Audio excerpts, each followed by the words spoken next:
one of the ways I think about it is of lifting it up and then straight. You're not going to get the power if you leave it down. Okay. But he's right. The elbow goes up. Yeah. It's very nearly the same arm position as a block. Yeah. Okay. This is very similar to the arm position you would use for blocking the strike with your arm or catching someone.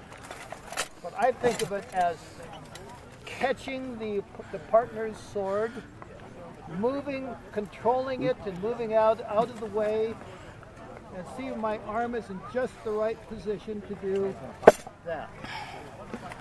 See, it's over the head just a little bit.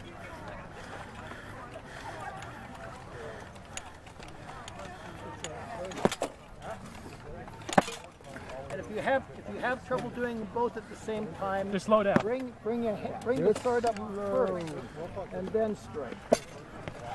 Put all the movement down first, and then move. Split it into the component moves.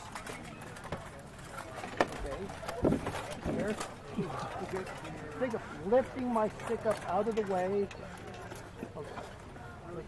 Oh no! Just lifting my stick up out of the way. Now look where your arm is. Pivot. Pivot your body. Your arm doesn't move at all. It's your body that moves. Do that again. I'm here. I've threatened you with some attack. You're lifting my stick out. Go ahead the other way. You're controlling my stick, moving it out of the way. Now pivot your hips. There. Yep. Yes. See what you've just done. Your arm really is moved very little. It's your body that moves.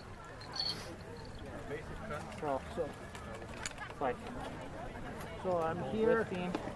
Okay, so I'm here, lifting it up, and see where it is. Yeah. Now strike me. Yes. You see how even though you were moving much slower, the power and the sound it made, because everything moved and everything straightened. It's you're cocking it with your hips, and then you're just releasing everything, and it gives it the power without the speed or anything. So do it slow to get the motion, and then it'll come naturally. One of the things I will find it with the step, I will move in close, okay?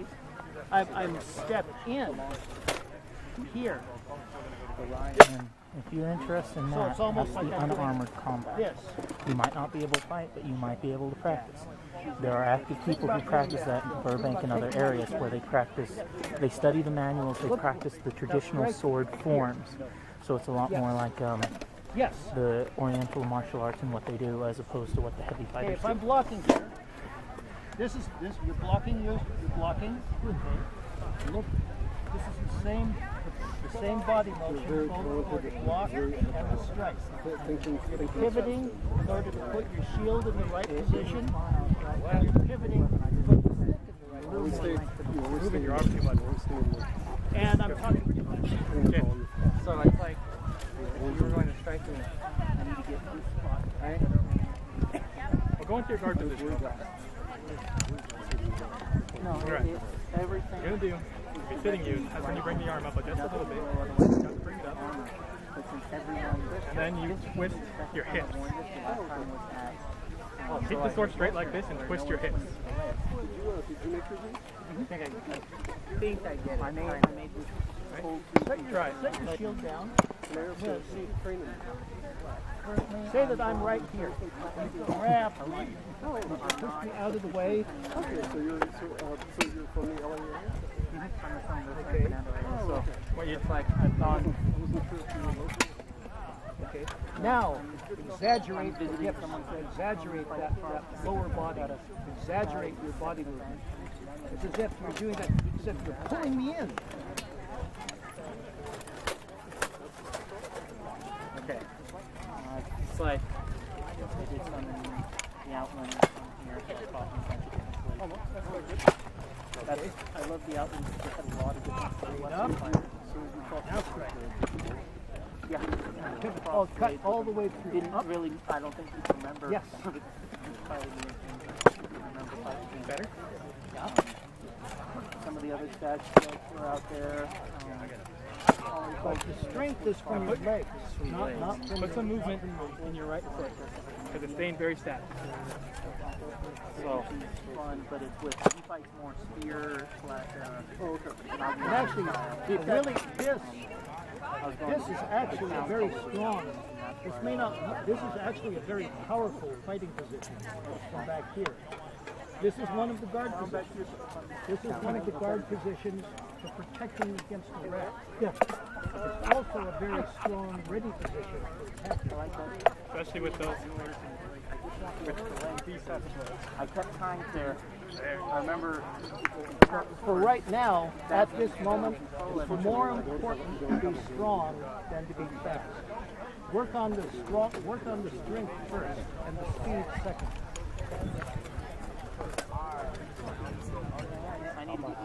Stay a little ways, you have to have a little bend in your knees.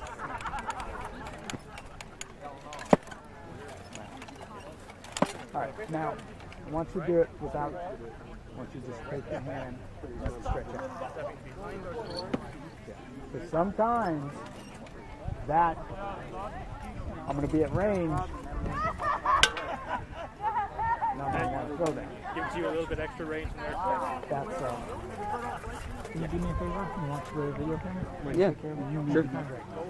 So Ragnar, his bread and butter shot. Yes. Okay. He does it differently. Yeah. He Well, does it he very does more this like a one. boxer He does with this cross. one too, but One is for he wants you to be able to do it from range too. He wants you to do both. I mean, yeah. But most of the time when I throw it, yeah. I've just thrown this. I step in, so I'm loaded up. And it comes here on my hand. well, I do it to set up the moving in close. Yeah. That's.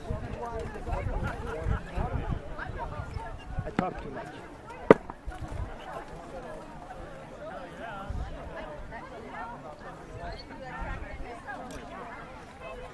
This was the hardest. But I had no power to start. The way I do it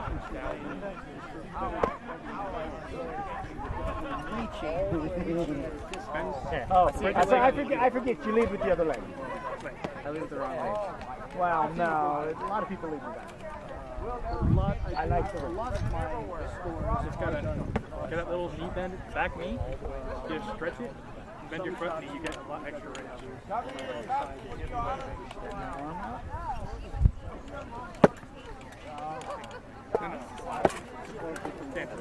Bend the front knee.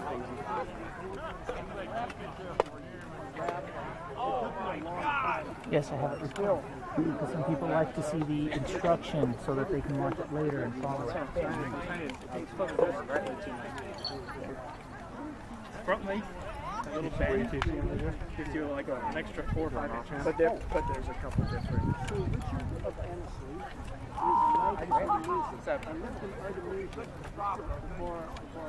Stretch it. Your Majesty, are you ready?